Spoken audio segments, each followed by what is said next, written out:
I actually am reconsidering the design that I made. 12 meters of ruffle? I couldn't speak at all. This video is sponsored by Squarespace. Hey guys, welcome back to my channel and welcome to the next installment in making my garden gown. It's time to move on. Just as a little reminder, this is where we left off last time. Actually, this is 2 steps after where we left off last time. Many of you, rightly so, actually remarked that I shouldn't be bothered about the color of the wire channeling on the inside. So I just went ahead and I used the 2 remainders that I had. So one of the wire channels is now green and the other is beige. It works. I also went ahead and installed the wire, which always does so much for the shape of a bodice like this. Moving on from here, I actually am reconsidering the design that I made. I know I talked about having a long floor-length skirt with a train, but hear me out. I actually have a wedding to attend. This is a rare occurrence. I have been to a grand total of 3 weddings in my lifetime. This is an opportunity that I need to jump on, and I thought if I make this dress a little bit more wearable, a little bit less over the top, I might be able to wear it to the wedding. I can't do the pink glitter dress, that's just way too much, but I feel like this, if I do it right, could be appropriate to wear to a wedding. So what I'm actually thinking is, instead of a long skirt with a train, I would do a T-length skirt. So that is the length kind of like halfway down the calf. So I would have exposed ankles, wear a nice heeled sandal with it maybe, and that would just make it a lot more daytime appropriate and wedding guest appropriate. Where I feel like a floor length gown is, I still definitely want to do the sleeves, the big puffy sleeves, and maybe if I do T-length I might actually be able to do a full circle, which you guys know I love my circle skirts, and I would love not having to do a panel. But also, oh man, oh no. Here we go. I just realized there is a directional pattern on this fabric, and I'm not sure if doing a circle would work, because in some bits I would have the vines running horizontally then. And then I need to consider if I want to do just plain T-length or a ruffle at the bottom. I feel like a ruffle would make it more girly and also less formal looking. So again, more wedding guest appropriate in my opinion. What I can do in any case is go ahead and experiment with the lining fabric, the satin. Well, maybe if it's T-length I can just fold the width of the fabric in half and have twice as much fabric. That would be great. That would open up a lot of possibilities.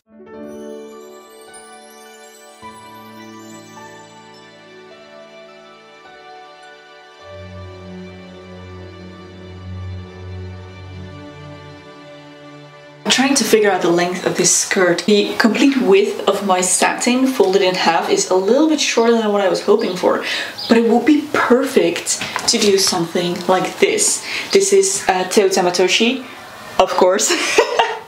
And this is kind of pretty much exactly the vibe I'm going for. I have a different bodice, of course, but it has the puffy sleeves. It has a gathered slash circle, or maybe a gathered circle skirt with 1 ruffle at the bottom, and this is 3D fabric and it works. So this is kind of what I needed to convince me to just go for this. I'm gonna do circle skirts then, since it's not gonna be that long. It's gonna be right around knee length, and then on the bottom I'm just gonna do 1 tier of ruffle, a fairly long ruffle to make it T-length. Shouldn't be too difficult to do and should look really great, and I think that ruffle makes it, yeah, like I mentioned, makes it less formal. Okay, let me just go ahead and make circle skirts. It's been a while since I've done that. Make sure there's a little bit of room for gathering here, and I think it'll be great. Also, I just noticed that actually this demonstrates perfectly what I was getting at with that skirt, because when you swipe on this post, the exact same dress with a long skirt, completely different vibes. This will be inappropriate for a Dutch wedding for sure. This I might be able to get away with, but definitely much more wearable than this version. The only thing that's different is the shape of the skirt. Giant difference. So yeah, I'm feeling good about this. It's gonna work.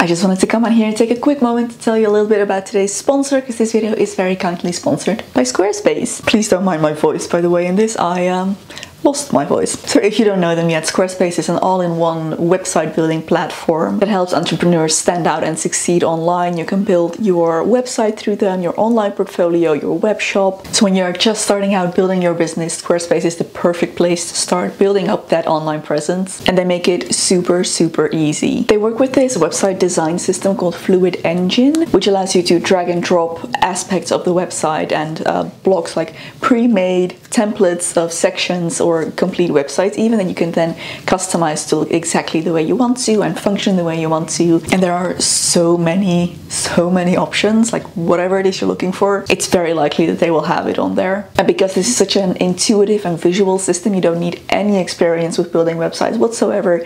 You can just go on there, get started, and have a beautiful result in no time. They also have all the tools that you can need to sell physical products, digital products, or services online. And they also have a feature called email campaigns, which allows you to send out newsletters, gather emails from your customers, send out welcome emails, announce sales and things like that. So definitely worth checking out if you are looking to build your online presence or maybe a small business. You can head to squarespace.com to start your free trial, and once you're ready to launch your website, you can go to squarespace.com/Loepsie to get 10% off of your first purchase of a website or domain. I will have that linked in the description box below. Definitely be sure to check that out. Huge thank you to Squarespace once again, and let's get on with sewing.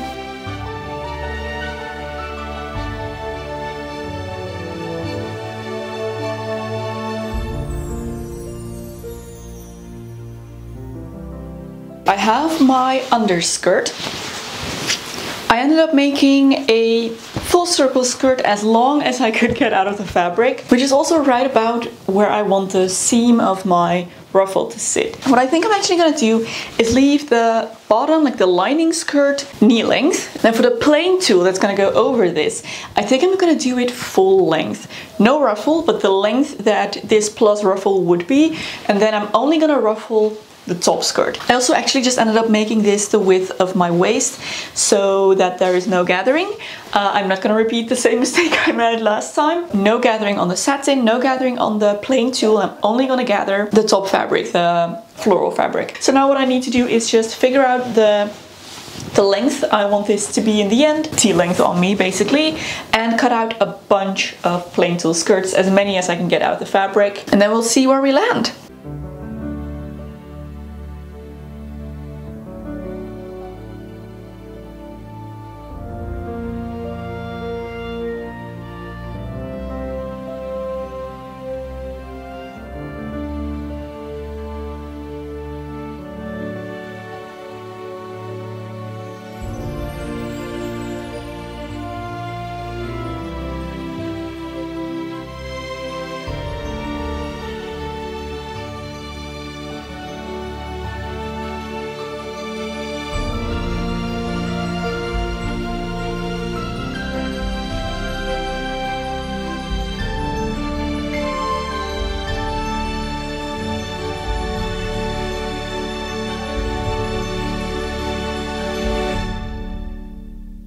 I was only able to get 2 full circle skirts out of the tulle I had, because circle skirts are such an efficient use of fabric, and I knew this. I'm stubborn. I just love the movement of circle skirts. You don't get this with a panel skirt.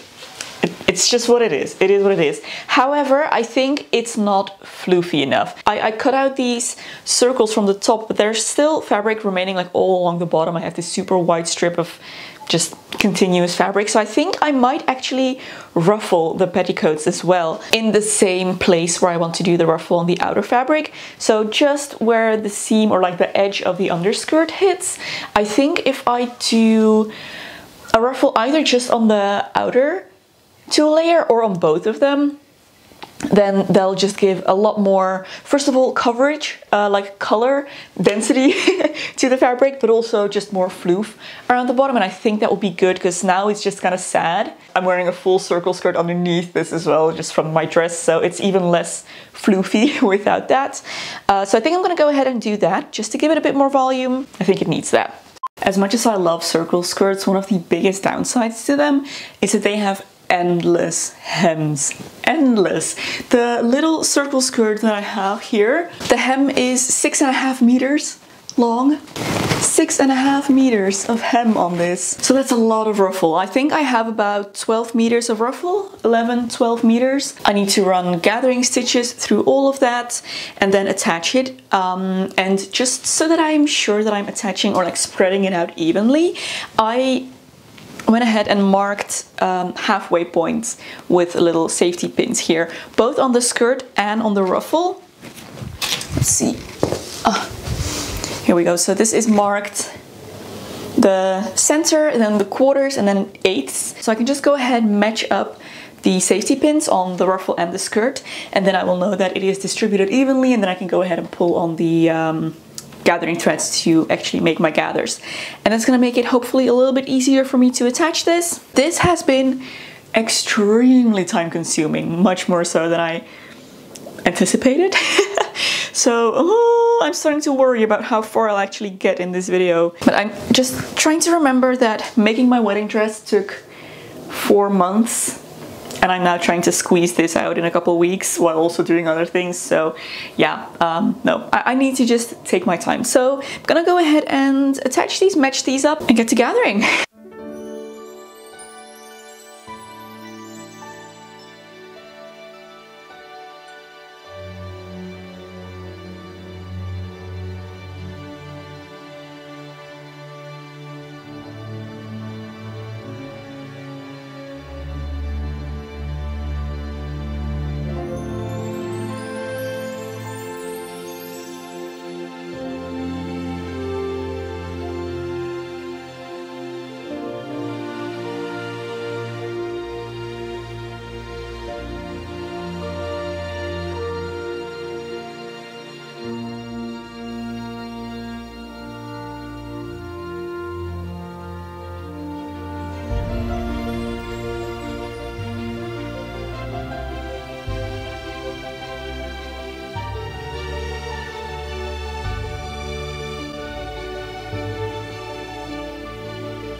So this is where we're at right now, and I am quite pleased with how this came out. I was only able to do one ruffle, didn't have enough fabric to ruffle both of the petticoats, but I think it's going to be fine once I add the top fabric over this. I'm really excited to see this come together. It's not attached yet. I still have to make the overskirt, obviously.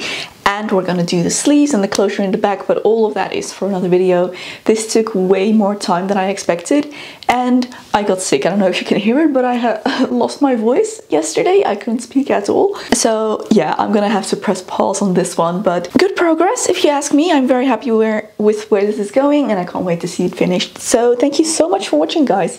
Really hope you enjoyed continuing on this journey of making the garden gown with me. If you did enjoy, don't forget to give it a thumbs up and subscribe to my channel to see the rest of this gown being made. Be sure to check out Squarespace through the link in the description box below. Huge thank you to them for sponsoring this video. There is another video here that I think you might also enjoy. You can go watch next. Thank you so much for watching once again, and I will see you very soon in my next video. Bye!